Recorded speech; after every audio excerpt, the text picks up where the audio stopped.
Welcome everyone. आज हम बात करेंगे कि इंडिया में बिजनेस रजिस्टर कैसे करें। हमारे पास हैं 5 इजी स्टेप्स जो आपको इस प्रोसेस में मदद करेंगे। तो चलिए शुरू करते हैं।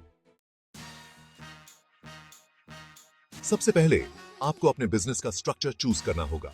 यह एक बहुत ही इंपॉर्टेंट स्टेप है क्योंकि इससे आपके बिजनेस की डायरेक्शन और ग्रोथ पर बहुत असर पड़ेगा।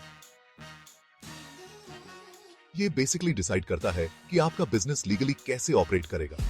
सही स्ट्रक्चर चूज करने से आपको लीगल बेनिफिट्स मिल सकते हैं और फ्यूचर में होने वाली प्रॉब्लम से बच सकते हैं। सोचिए, जैसे आप एक बिल्डिंग बना रहे हैं, फाउंडेशन स्ट्रांग होनी चाहिए ना। अगर फाउंडेशन वीक होगी तो बिल्डिंग टिक नहीं पाएगी। बिजनेस स्ट्रक्चर भी वैसे ही है। एक स्ट्रांग बिजनेस स्ट्रक्चर आपके बिजनेस को स्टेबिलिटी और ग्रोथ प्रोवाइड करता है। इंडिया में आपके पास मेनली 3 ऑप्शंस हैं: सोल प्रोप्राइटरशिप, पार्टनरशिप और प्राइवेट लिमिटेड कंपनी।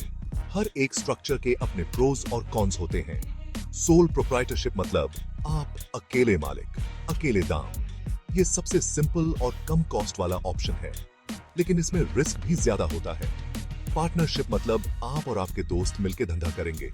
इसमें रिस्पॉन्सिबिलिटीज और प्रॉफिट्स शेयर होते हैं, लेकिन कॉन्फ्लिक्ट्स भी हो सकते हैं। और प्राइवेट लिमिटेड कंपनी वो थोड़ा बड़ा सीन है, जहां आपकी कंपनी अलग लीगल एंटिटी होती है। इसमें आपको ज्यादा कंप्लायंस और पेपर वर्क करना पड़ता है, लेकिन ये ज्यादा सिक्योर और प्रोफेशनल होता है। अब आप सोच रहे होंगे कि कैसे डिसाइड करें कि कौन सा स्ट्रक्चर सही है। ये डिसीजन बहुत सोच समझ कर लेना चाहिए। ऑनेस्टली, ये डिपेंड करता है आपके बिजनेस गोल्स पे, कितना रिस्क लेना चाहते हैं और कितना टैक्स भरना चाहते हैं। हर स्ट्रक्चर के अपने टैक्स इंप्लीकेशंस होते हैं। अगर आप जस्ट स्टार्टिंग आउट हैं और सिंपल रखना चाहते हैं तो सोल प्रोप्राइटरशिप बेस्ट है।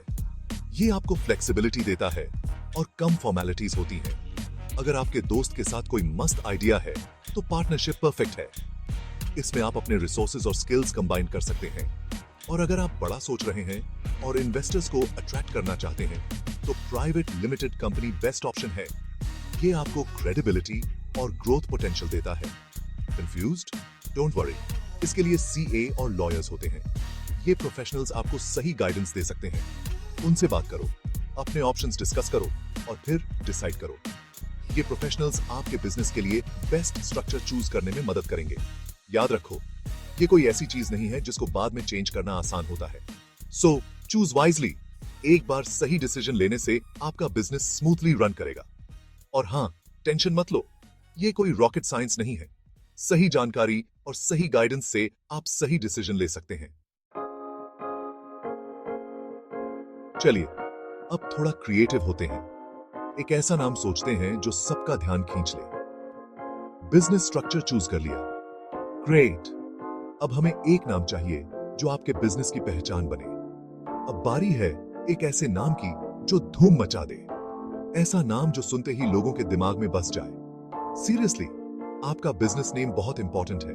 ये आपके बिजनेस की पहली पहचान है। ये आपके ब्रांड की आइडेंटिटी होती है। पहला इंप्रेशन होता है कस्टमर्स पे। एक अच्छा नाम आपके ब्रांड को अलग पहचान दिला सकता है। सोच के देखिए, अगर गूगल का नाम बैक रब होता तो क्या वो इतना कूल लगता? शायद नहीं। नो वे। तो टाइम लो, ब्रेनस्टॉर्म करो और एक ऐसा नाम चूज करो जो यूनिक हो, कैची हो और आपके बिजनेस को परफेक्टली रिप्रेजेंट करे। ऐसा नाम जो सुनते ही लोगों के दिलो दिमाग में बस जाए। और हाँ, एक इंपॉर्टेंट बात, नाम सोचने में जल्दबाजी ना करें। नेम फाइनलाइज करने से पहले चेक कर लो कि वो ऑलरेडी किसी और ने तो नहीं रजिस्टर कर लिया है। ये बहुत जरूरी है, वरना लीगल ट्रबल हो सकता है और वो बिल्कुल भी कूल नहीं है। लीगल इश्यूज से बचने के लिए ये स्टेप बहुत इंपॉर्टेंट है। प्रो टिप, ऐसा नाम चूज करो जो प्रोनाउंस करने में आसान हो और याद रहे। ऐसा नाम जो लोगों की जुबान पर चढ़ जाए।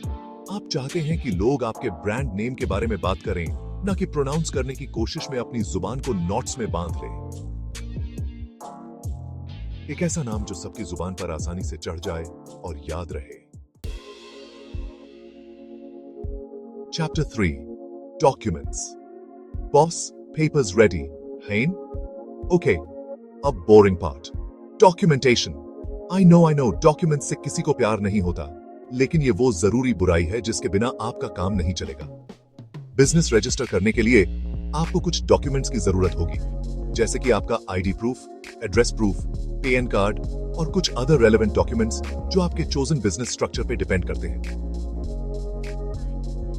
अब ये मत सोचिए कि लास्ट मिनट पे सब मैनेज हो जाएगा। पहले से ही सारे डॉक्यूमेंट्स रेडी रखो, nicely organised in a folder. Trust me, ये आपको बाद में बहुत सारा टाइम और हेडेक बचा लेगा। और हाँ, एक और इंपॉर्टेंट बात, सारे डॉक्यूमेंट्स को केयरफुली चेक कर लो। कोई भी स्पेलिंग मिस्टेक, कोई भी मिसिंग सिग्नेचर और आपका काम अटक सकता है। सो बी ऑर्गेनाइज्ड, बी प्रिपेयर्ड और डॉक्यूमेंट्स के साथ खेलने मत जाओ। Documentation might seem tedious, but it's the backbone of your business. Proper paperwork ensures smooth operations and avoids legal hassles. So, take it seriously and handle it with care. Chapter 4. MCA Registration. सरकार से हाथ मिलाओ। Documents ready हैं? Check. Business name finalise हो गया? Check. अब बारी है सबसे इंपॉर्टेंट स्टेप की, ministry of corporate affairs MCA में रजिस्ट्रेशन। मतलब अब हम सरकार से हाथ मिलाने वाले हैं। Don't worry, it's not as scary as it sounds. आजकल तो सब कुछ ऑनलाइन हो गया है। आपको सिंपली MCA की वेबसाइट पे जाना है, अपने चोजन बिजनेस स्ट्रक्चर के लिए फॉर्म डाउनलोड करना है, सारी डिटेल्स केयरफुली भरनी है और सबमिट कर देना है। हाँ, एक छोटी सी फॉर्मेलिटी है, आपको रजिस्ट्रेशन फी भी भरनी होगी। लेकिन ये सोचिए कि ये आपके बिजनेस के लिए एक इन्वेस्टमेंट है, एक ऑफिशियल स्टैम्प है जो आपको लीगल रिकॉग्निशन देता है। Chapter 5. GST registration. Taxation. But simple. Congratulations, आपका बिजनेस ऑफिशियली रजिस्टर हो गया है। Party time? Not so fast. एक लास्ट स्टेप और है, GST registration. अब ये डिपेंड करता है कि आपका बिजनेस क्या है और आप कितना कमा रहे हैं। अगर आप गुड्स या सर्विसेज सेल करते हैं और आपका टर्नओवर एक स्पेसिफिक लिमिट से ज्यादा है, तो आपको GST रजिस्ट्रेशन करवाना मैंडेटरी है। GST का नाम सुन के डर लगता है? Relax, it's not that complicated. Basically ये एक इनडायरेक्ट टैक्स सिस्टम है जिससे सरकार रेवेन्यू कलेक्ट करती है और आपके लिए ये बेनिफिशियल हो सकता है क्योंकि आप इनपुट टैक्स क्रेडिट क्लेम कर सकते हैं। GST रजिस्ट्रेशन के लिए आपको फिर से ऑनलाइन अप्लाई करना होगा, डॉक्यूमेंट सबमिट करने होंगे और वॉला, आप GST कंप्लायंट हो जाएंगे। Outro, ready to roll. तो दोस्तों, there you have it, India में बिजनेस रजिस्टर करने के 5 सिंपल स्टेप्स। देखा कितना इजी था। अब आपके पास कोई एक्सक्यूज नहीं है अपने एंटरप्रेन्योरियल ड्रीम्स को परस्यू करने के लिए। क्विक टिप, अपने डॉक्यूमेंट्स सबमिट करने से पहले सब कुछ डबल चेक कर लें। एक सिग्नेचर मिस हो गया या गलत आईडी प्रूफ सबमिट हो गया तो डिलेज हो सकते हैं। थोड़ा एक्स्ट्रा टाइम लेकर इंश्योर करें कि सब कुछ सही और कंप्लीट है।